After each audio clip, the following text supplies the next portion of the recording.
जरा सोचिए, मतलब हम सरहद की सुरक्षा की बात कर रहे हैं और वहां कोई कंक्रीट की ऊंची दीवारें नहीं हैं, कोई कंटीले तार नहीं हैं, भारी भरकम फ्लडलाइट्स या लेजर वाले कैमरे भी नहीं हैं।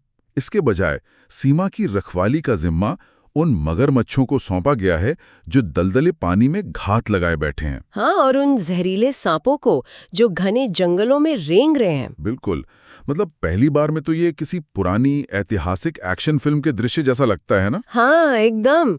जहां राजा अपने किले को दुश्मनों से बचाने के लिए उसके चारों ओर पानी से भरी खाई या मोठ खुदवाते थे और उसमें खूंखार मगरमच्छ छोड़ देते थे।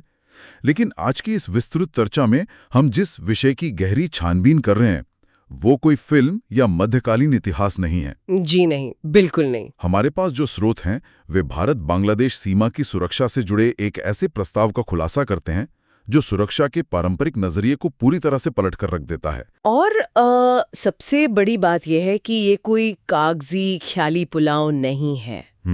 मतलब यह सीमा सुरक्षा बल यानी बीएसएफ के भीतर उच्च स्तर पर विचार विमर्श किया जा रहा एक बहुत ही वास्तविक और गंभीर प्रस्ताव है। सच में, मतलब वो असल में इस पर विचार कर रहे हैं? हाँ, बिल्कुल। देखिए, जब घुसपैठ और सीमा पार से होने वाले अपराधों पर लगाम लगाने के लिए पुराने और आजमाए हुए तरीके नाकाम होने लगते हैं ना, तो रणनीतिकारों को कुछ ऐसा सोचना पड़ता है जिसकी किसी ने उम्मीद ना की हो। नई बात है। इस प्रस्ताव के पीछे कोई सनक नहीं है। इसके पीछे एक बहुत ही गहरी और जटिल भौगोलिक मजबूरी है। यह उन इलाकों के लिए एक समाधान के रूप में देखा जा रहा है जहां इंसान और मशीन दोनों ही प्रकृति के सामने हार मान लेते हैं। और यहीं पे दिमाग थोड़ा चकरा जाता है। आखिर ऐसी कौन सी भौगोलिक मजबूरी आ गई कि हमें कंटीले तारों के बजाय खूंखार जानवरों की तरफ देखना पड़ रहा है? तो इसका जवाब आंकड़ों में है। हाँ, जब हम स्रोतों में दिए गए आंकड़ों पर नजर डालते हैं तो तस्वीर थोड़ी साफ होती है। मतलब भारत और बांग्लादेश के बीच की कुल सीमा करीब 4096 किलोमीटर लंबी है, दुनिया की सबसे लंबी और उलझी हुई सीमाओं में से एक। बिल्कुल। लेकिन असली पेच इस बात में है कि इस विशाल सीमा का लगभग 856 किलोमीटर का हिस्सा आज भी बिना किसी बाड़ के है। हाँ, अनफेंस्ड है। जी, यह हिस्सा पूरी तरह से खुला हुआ है, कोई दीवार नहीं, कोई तार नहीं। और देखिए, इस 856 किलोमीटर के खुलेपन को सिर्फ लापरवाही समझना बहुत बड़ी भूल होगी। ये हिस्सा उन क्षेत्रों से होकर गुजरता है जिन्हें इंजीनियरिंग की दुनिया में क्या कहते हैं, एक दुष्वक्त कहा जा सकता है। नाइटमेयर। हाँ, नाइटमेयर। हम बात कर रहे हैं बंगाल और पूर्वोत्तर भारत के उन घने जंगलों, दलदलों और नदियों वाले इलाकों की जहां नदियां हर साल बरसात में अपना रास्ता ही बदल लेती हैं। बाप रे! जरा उस इलाके की कल्पना कीजिए। वहां जमीन ठोस नहीं है, बल्कि कीचड़ और दलदल से भरी है। तो वहां कंस्ट्रक्शन करना लगभग नामुमकिन है। अगर वहां लोहे के भारी खंभे गाड़कर बाड़ बनाने की कोशिश की भी जाए तो कुछ ही महीनों में या तो जमीन धंस जाएगी या फिर मानसून की बाढ़ उस पूरे ढांचे को उखाड़कर अपने साथ बहा ले जाएगी। ओहो! ऐसे इलाकों में स्थायी निर्माण करना मतलब लोहे के चने चबाने जैसा है। मतलब हम एक ऐसे इलाके की बात कर रहे हैं जो लगातार अपना रूप बदलता रहता है। आज जहां सूखी जमीन है, कल वहां नदी की तेज धार हो सकती है। बिल्कुल। ऐसे में कंक्रीट और लोहा कैसे टिकेगा? ये तो बिल्कुल वैसा हो गया जैसे किसी ने अपने पूरे घर में तो बहुत मजबूत ताले लगा दिए हों, हाँ, लेकिन पीछे का एक दरवाजा खुला छोड़ दिया हो क्योंकि वहां चौखट फिट ही नहीं होती। बहुत सही उदाहरण दिया आपने। और यही वो खुली जगह है जो तस्करों और घुसपैठियों के लिए खुला निमंत्रण बन जाती है। जब 856 किलोमीटर का रास्ता खुला है तो जाहिर सी बात है कि गलत इरादे रखने वाले लोग इसी रास्ते का इस्तेमाल करेंगे। हाँ, और ये बहुत बड़े पैमाने पर हो रहा है। स्रोतों से ये बिल्कुल साफ है कि ये सिर्फ गिने चुने लोगों के इधर उधर जाने का मामला नहीं है।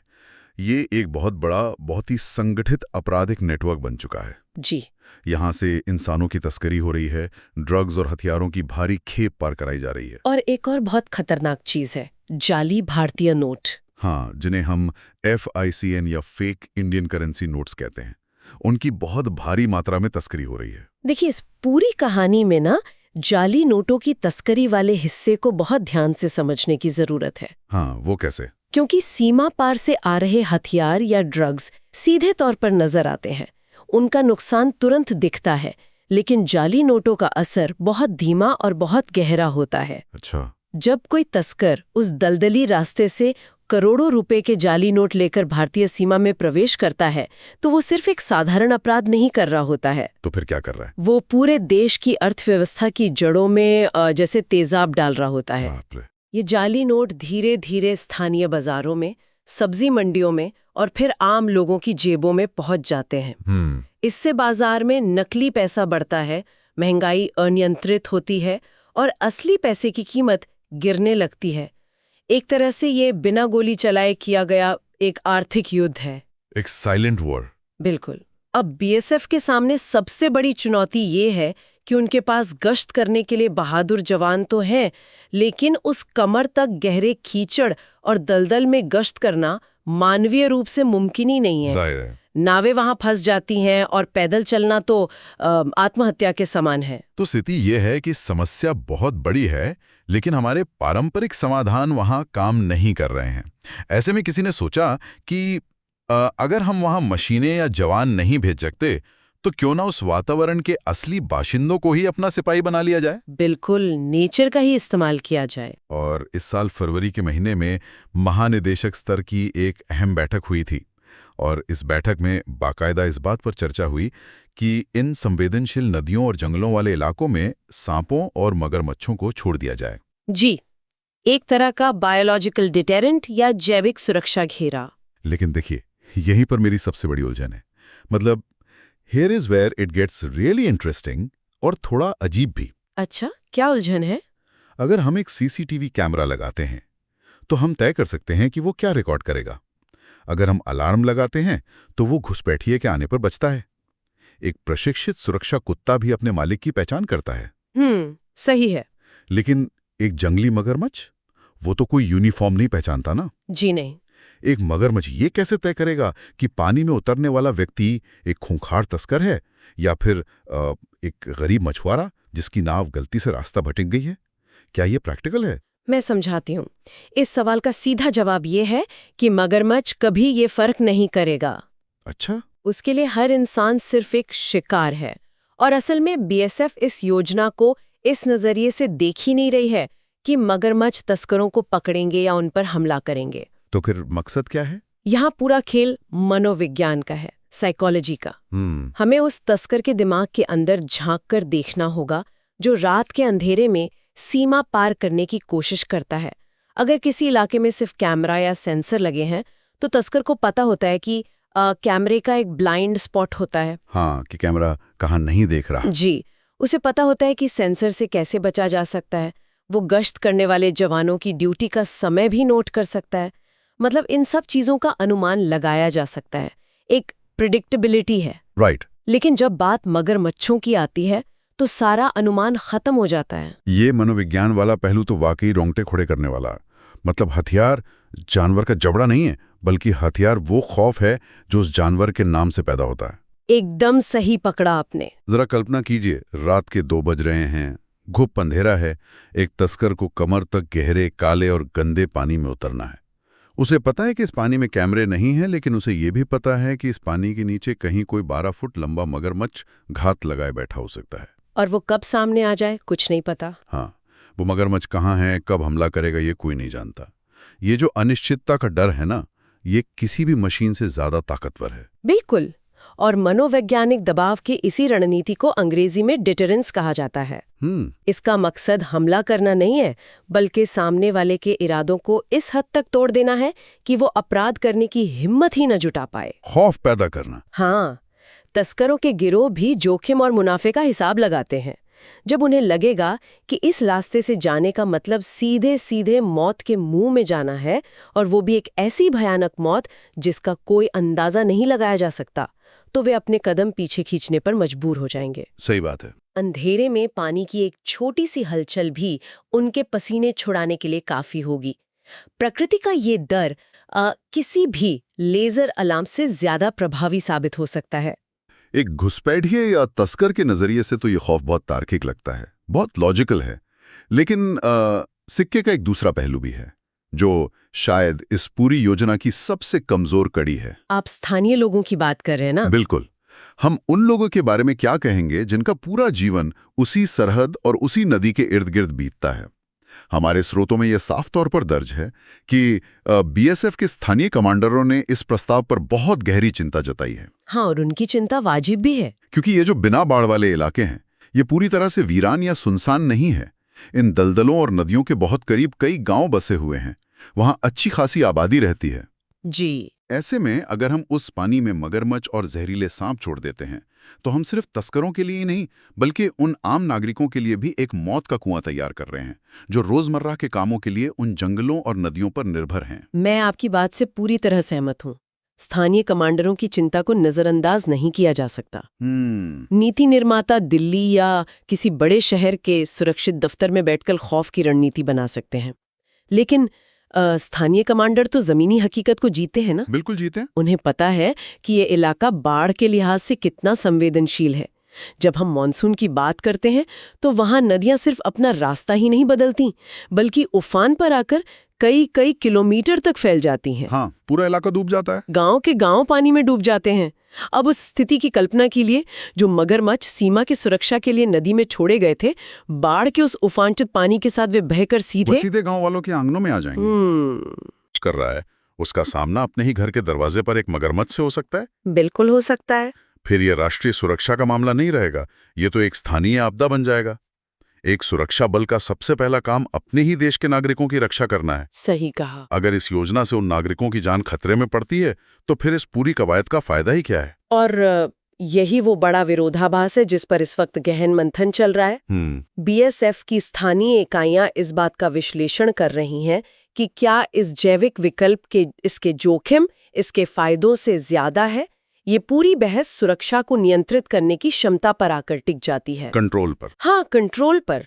जब आप तकनीक का इस्तेमाल करते हैं, जैसे कोई ड्रोन उड़ाते हैं या कोई थर्मल कैमरा लगाते हैं, तो आप उसे पूरी तरह नियंत्रित कर सकते हैं। बिल्कुल। एक स्क्रीन पर आप देखते हैं कि मशीन क्या कर रही है।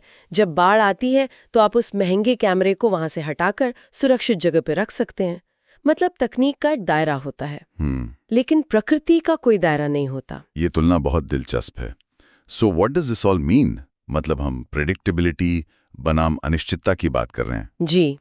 क्या हमें एक ऐसे बायोलॉजिकल वेपन को चुनना चाहिए जिसका खुद का कोई कंट्रोल नहीं है, या फिर ऐसी तकनीक पर भरोसा करना चाहिए जिसे लगाना मुश्किल जरूर है, लेकिन जिसे हम अपनी स्क्रीन से कंट्रोल कर सकते हैं? यही तो मुख्य सवाल है। अगर हम कैमरे या सेंसर लगाते हैं तो हम अनुमान लगा सकते हैं कि वे कैसे काम करेंगे, लेकिन एक बार जब आपने दर्जन भर मगरमच्छ और सैकड़ों सांप उस दलदली जंगल में छोड़ दिए तो उन पर आपका कोई नियंत्रण नहीं रहता। बिल्कुल नहीं। उनके गले में कोई रिमोट कंट्रोल नहीं बंधा है जिससे आप उन्हें वापस बुला सकें।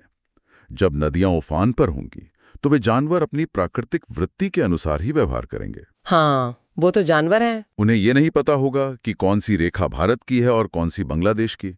वे बस भोजन और सुरक्षित ठिकाने की तलाश करेंगे, भले ही वो ठिकाना किसी गांव के बीचों बीच क्यों ना हो। और देखिए, तकनीकी उपकरणों को लगाने की अपनी अलग चुनौतियां हैं। हमने पहले ही चर्चा की है कि उन इलाकों में खंबे गाड़ना या फेंसिंग करना कितना मुश्किल है। लेकिन आज के दौर में ऐसे वायरलेस सेंसर्स और फ्लोटिंग कैमरे भी आ गए हैं जो शायद इस मुश्किल को कुछ हद तक हल कर सकें। अच्छा, फ्लोटिंग कैमरे भी हैं? हाँ, हालांकि उनका रखरखाव और बाढ़ के दौरान उन्हें सुरक्षित रखना भी एक बहुत बड़ा सिरदर्द है। वो भी है। तो कुल मिलाकर बीएसएफ को अब तराजू के दो पल्लों को तौलना है। एक पल्ले पर वो मनोवैज्ञानिक खौफ है जो तस्करों के नेटवर्क को पूरी तरह पंगु बना सकता है और देश की अर्थव्यवस्था को नकली नोटों से बचा सकता है। और दूसरे पल्ले पर उन स्थानीय निवासियों की सुरक्षा और जान का जोखिम है जो उस सीमा के किनारे अपना जीवन बिता रहे हैं। यह एक ऐसा फैसला है जो किसी भी सूरत में आसान नहीं होने वाला। तो अगर हम इस पूरी गहरी छानबीन के नतीजों को एक साथ जोड़कर देखें तो हमारे सामने एक बेहद असाधारण स्थिति उभरती है। बिल्कुल। भारत और बांग्लादेश के बीच की 4096 किलोमीटर लंबी सीमा का वह 856 किलोमीटर का हिस्सा जो नदियों और दलदलों के कारण आज भी खुला है, वो सुरक्षा बलों के लिए एक बहुत बड़ा सिरदर्द बना हुआ है। जी। वहां से ड्रग्स, हथियारों और विशेष रूप से भारतीय अर्थव्यवस्था को नुकसान पहुंचाने वाले नकली नोटों की जो निरंतर तस्करी हो रही है, उसे रोकने के लिए पारंपरिक लोहे की बाड़ या कंक्रीट की दीवारें काम नहीं आ रही हैं। सही बात है। और इसी भौगोलिक बेबसी के चलते बीएसएफ के शीर्ष स्तर पर इस इलाके में मगरमच्छ और सांपों को छोड़कर एक जैविक रुकावट पैदा करने पर विचार किया जा रहा है। और जैसा कि हमने विश्लेषण किया, इस योजना की असली ताकत इन जानवरों के जबड़ों में नहीं, बल्कि इनके नाम से पैदा होने वाले अनिश्चित खौफ में है। Psychological deterrence. जी, ये खौफ तस्करों को पानी में उतरने से रोक सकता है, लेकिन इसके साथ जुड़ा बाढ़ और स्थानीय ग्रामीणों की सुरक्षा का खतरा एक ऐसा पेचीदा मुद्दा है जिसका अभी तक कोई साफ समाधान नहीं निकला है। बिल्कुल नहीं निकला है। फिलहाल बीएसएफ इस योजना पर कोई अंतिम फैसला लेने से पहले अपने स्थानीय कमांडरों की आपत्तियों और फीडबैक की बारीकी से जांच कर रही है। यह मामला अभी विचाराधीन है और इसका भविष्य इसी बात पर तय होगा कि क्या हम एक अप्रत्याशित जैविक खतरे को नियंत्रित करने का कोई तरीका खोज पाते हैं या नहीं। ये देखना वाकई दिलचस्प होगा कि आने वाले समय में नीति निर्माता क्या फैसला लेते हैं। क्या हम आधुनिक तकनीक और इंजीनियरिंग के नए विकल्पों की ओर जाएंगे या फिर प्रकृति के खौफ को ही अपनी ढाल बनाएंगे? हाँ, ये तो वक्त ही बताएगा। लेकिन इस पूरी चर्चा को खत्म करने से पहले एक ऐसा विचार है जो लगातार मेरे दिमाग में घूम रहा है और सोचने पर मजबूर कर रहा है। वो क्या? सोचिए, सदियों से मानव सभ्यता का विकास ही इस बात पर टिका रहा है कि हमने खुद को जंगली जानवरों और प्रकृति के खतरों से बचाने के लिए दीवारें खड़ी की हैं, सीमाएं बनाई हैं। सही कहा। हमने अपने रहने की जगहों को जंगलों से अलग किया है। लेकिन आज अपने ही बनाए समाज के कुछ खतरों यानी अपराध और तस्करी से बचने के लिए हम वापस उन्हीं जंगली जानवरों को अपनी सुरक्षा पंक्ति का सबसे अहम हिस्सा बनाने की सोच रहे हैं जिनसे बचने के लिए हमने कभी दीवारें बनाई थीं। बहुत गहरी बात है ये। जब एक प्राकृतिक आवास और एक सैन्य रक्षा तंत्र के बीच की ये लकीर पूरी तरह से मिट जाएगी तो भविष्य में इसके क्या परिणाम होंगे?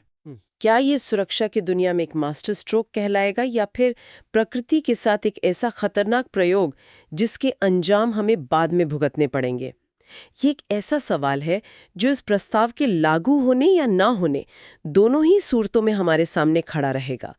और इसी विचार के साथ हमारी आज की विस्तृत चर्चा यहीं समाप्त होती है।